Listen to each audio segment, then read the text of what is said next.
एक 2 मिनट का प्रमाण देकर अपनी सेवा को विराम देना चाहूंगी। एक प्रेमी था नौजवान, वो अपने गुरु से नाम का दान ले चुका था, घर पे ध्यान भजन सुमिरन भी करता था, जब कभी संगत में कुछ कार्य होता था तो सेवा भी करता था, लेकिन सत्संग में कभी कभार जाता था। तो उसके माता पिता की परम इच्छा थी कि तुम ज्यादा से ज्यादा समय सत्संग में दिया करो, और इसीलिए रोज उसे बोलते थे कि बेटा तुम रोज सत्संग में क्यों नहीं जाते, रोज सत्संग में जाया करो। तो उसे इस बात से एक दिन ऐसा हुआ कि ये बात सुन कर उसे थोड़ा दुख हुआ कि मैं ध्यान भजन सेवा सब कुछ करता हूँ, गुरु महाराज का परम भक्त हूँ, लेकिन फिर भी मेरे माता पिता क्यों मुझे बार बार सत्संग में जाने के लिए कहते हैं। तो उसे सोचा कि ये बात मैं सत्संग में जाकर गुरु जी से पूछ लेता हूँ, क्या इंसान को, क्या मनुष्य को जब ऐसे समर्थ गुरु मिल जाते हैं तो उनके सत्संग में रोज जाना चाहिए। तो उसने जाकर दूसरे दिन अपने गुरु जी से एक सवाल किया। जैसे ही सत्संग खत्म हुआ, सब प्रेमी घर जाने लगे, तो उसने जाकर उनसे पूछा कि गुरु जी मुझे आज आपसे एक सवाल करना है। उन्होंने कहा कि पूछो।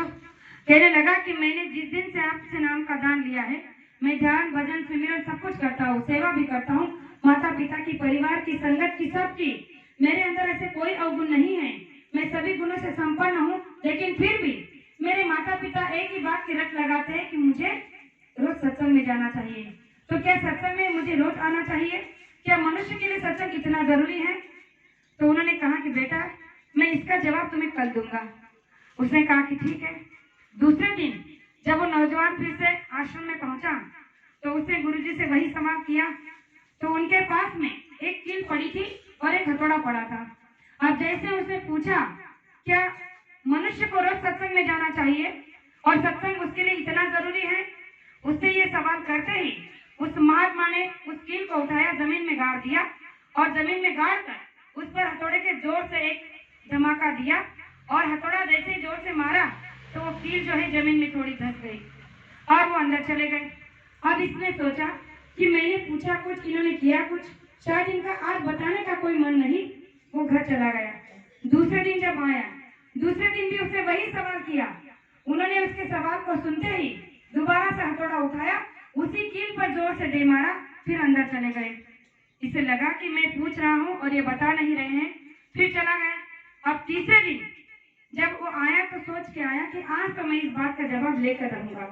और जैसे उसे पूछा, उन्होंने दोबारा से वही हथौड़ा उठाया और उस कील पे जोर से दे मारा। अब जो वो कील थी वो जमीन में बहुत नीचे गड़ चुकी थी, धंस चुकी थी। जैसे उन्होंने हथौड़ों को नीचे रखा तो ये जाके सामने खड़ा होगा, कहने लगा कि गुरुजी ये तुम क्या कर रहे हो? 3 दिन से मैं एक ही बात पूछ रहा हूँ, 3 दिन से आप एक ही क्रिया कर रहे हो, मेरे सवालों का जवाब क्यों नहीं दे रहे हो? तो उन्होंने कहा कि अरे बेटा मैं तुम्हारे सवालों का जवाब ही तो दे रहा हूँ, अब तुम नहीं समझ पा रहे हो तो मैं क्या करूँ? तो उसने कहा कि अभी भी बात मेरे समझ के परे है, आप मुझे विस्तार से समझाइए। उन्होंने कहा कि देखो जिस तरह से 3 दिन से मैं इस कील पर हथौड़ा मार रहा हूँ तो तुमने देख लिया है कि आज इस कील की पकड़ इस जमीन में इतनी मजबूत हो गई है कि आज अगर इस कील को किसी पशु या जानवर को आप बांध दोगे तो वो आसानी से इसे उखाड़ नहीं सकती है। इसके साथ चाहे कितनी भी खिंचातानी कर ले, ये उसे उखाड़ नहीं सकती है। क्यों?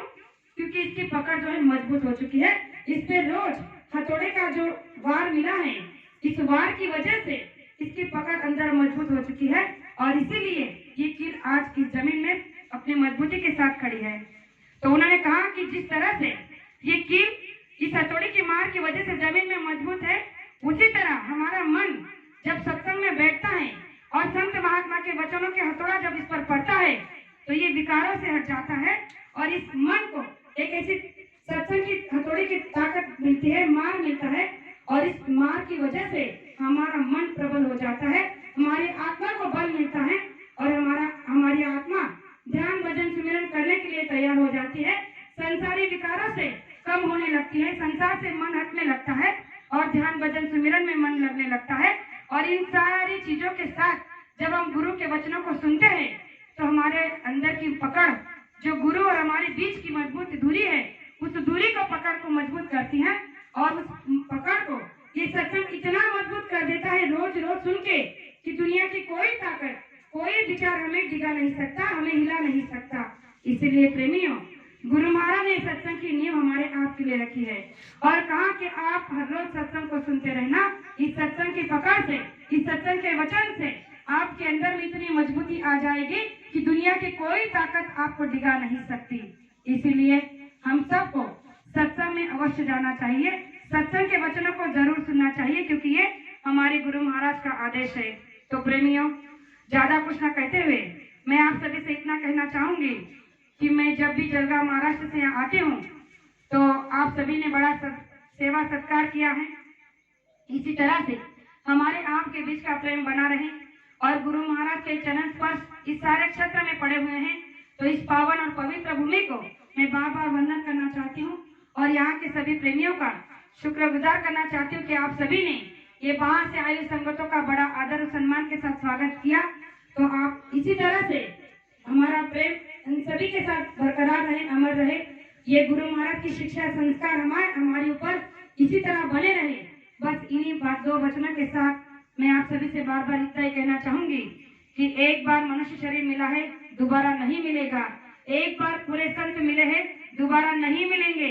इसलिए अब की बार जो मनुष्य शरीर मिला है उसमें जो नाम का दान मिला है उसकी कमाई करते रहो तो हमारा जीवन सफल और सुफल हो जाएगा। जो दो बातें आपके सामने रखी, हो सकता हो कहने में एक आध शब्द ऐसा निकल गया हो जो मुझे नहीं कहना चाहिए था, तो मुझे आपकी छोटी बेटी समझकर माफ करना, ऐसे आशा करती हूँ। और मेरे दो शब्द को यही विराम देना चाहती हूँ। जय गुरुदेव।